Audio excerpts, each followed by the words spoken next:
Hello students, in this video let us see the second experiment of analog part. So here the second experiment says using MUA741 op-amp design a 1 kHz relaxation oscillator with 50% duty cycle and simulate the same. So simulation we have already seen in the software lab. So here you need to implement this in hardware. You need to take up 741 op-amp. You need to design a 1 kHz relaxation oscillator with 50% duty cycle. So 50% duty cycle is, so we know the formula of duty cycle, it is T on by T. How much should be the T on time tells. When they have given 50%, half of the T should be in T on. So then remaining half will be in T off. Okay. So 1 kHz frequency they have given. And we know the formula for relaxation oscillator for op-amp. We have seen in theory T is equal to 2RC. Okay. So here T they have given because frequency they have given. They have given frequency is equal to 1 kHz. We know the relationship between T and F. T is equal to 1 by F. So 1 kHz is the frequency value. So 1 over 1 divided by 1 into 10 power 3 will give you 1 millisecond. So T is given 1 millisecond. Okay. So let us let us assume the value of C.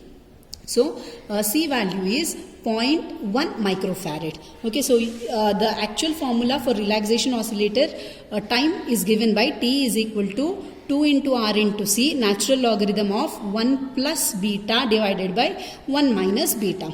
Okay. So here beta is nothing but a feedback fraction which is given by beta is equal to R1 divided by R1 plus R2. Okay. So for duty cycle 50%, when you consider duty cycle is equal to 50%, then we have R1 is equal to R2.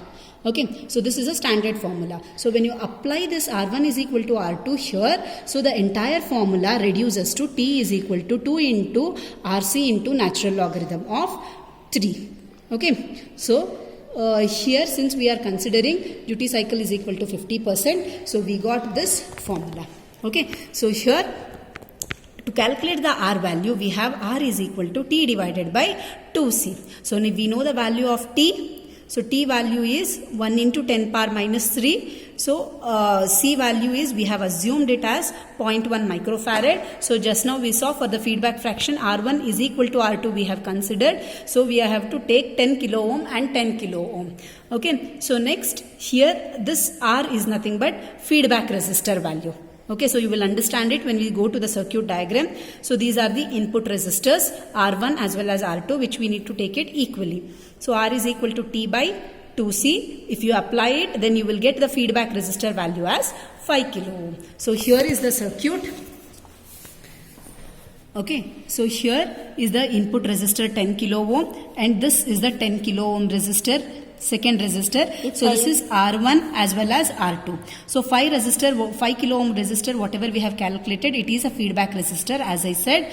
So this is the feedback resistor. So its value is 5 kilo ohm. Just now we have calculated.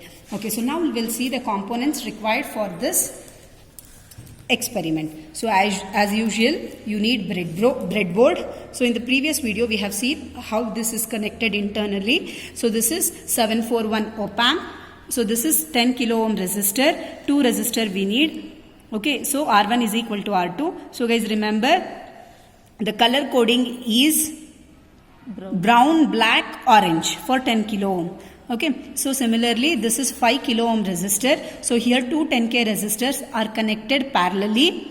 Okay, so the effective value, you know it. So two 10 kilo ohm resistor when connected, the effective value will be 5 kilo ohm. So this is a capacitor, 0.1 microfarad capacitor, one capacitor we need. Okay, so with this let us start the circuit connection. You know it. See here, if you observe here this IC, you don't have a semicircle notch here.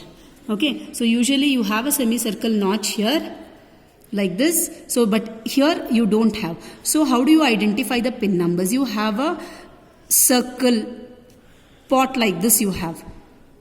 Okay, so here you need to identify this one, this circle here you will have in this IC. So this pin number will be 1. So this will be 2, this will be 3, this will be 4. Okay, so instead of notch you have a circled pot here. Okay, so this will be 5, 6, 7, 8. Okay, so as usual, so you need to connect it in the center. You cannot take it either side or the other side. So this pins you need to make it properly. If it is not going, make sure that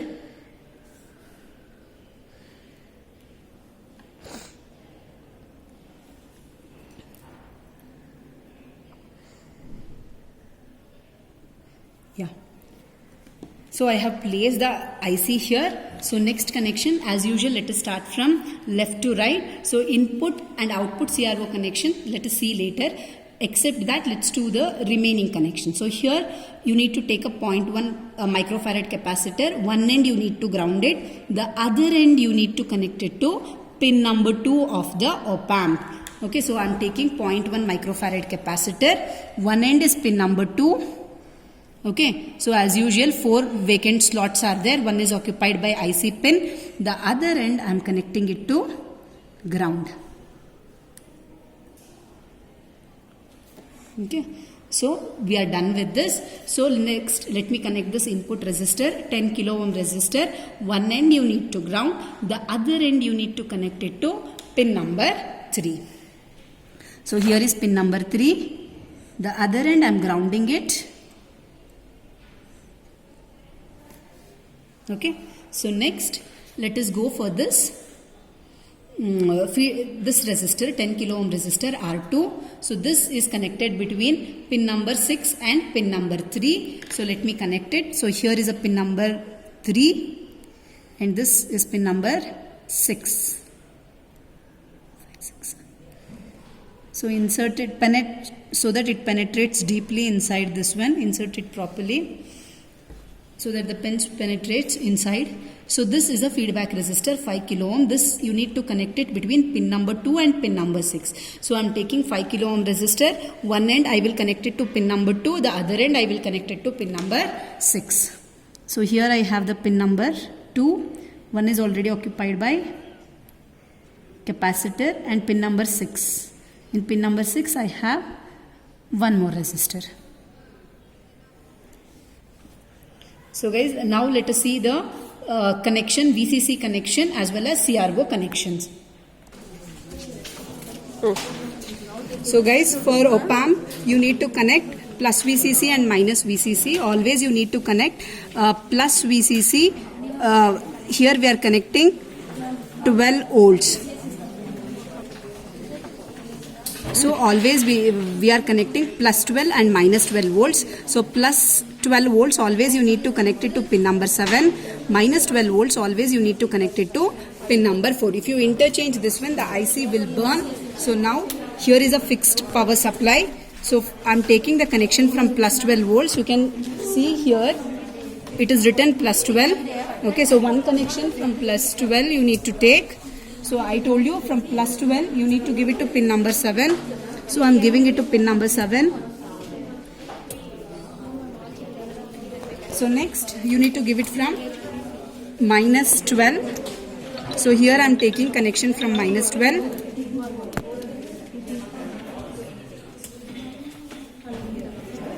Okay, so from minus 12 always you need to give it to pin number 4. I'm giving. And you should not forget about the common ground. So we have used this even in a stable multi-vibrator. So from here you need to connect it to your common ground. If you observe here, I have made use of only one group for the ground.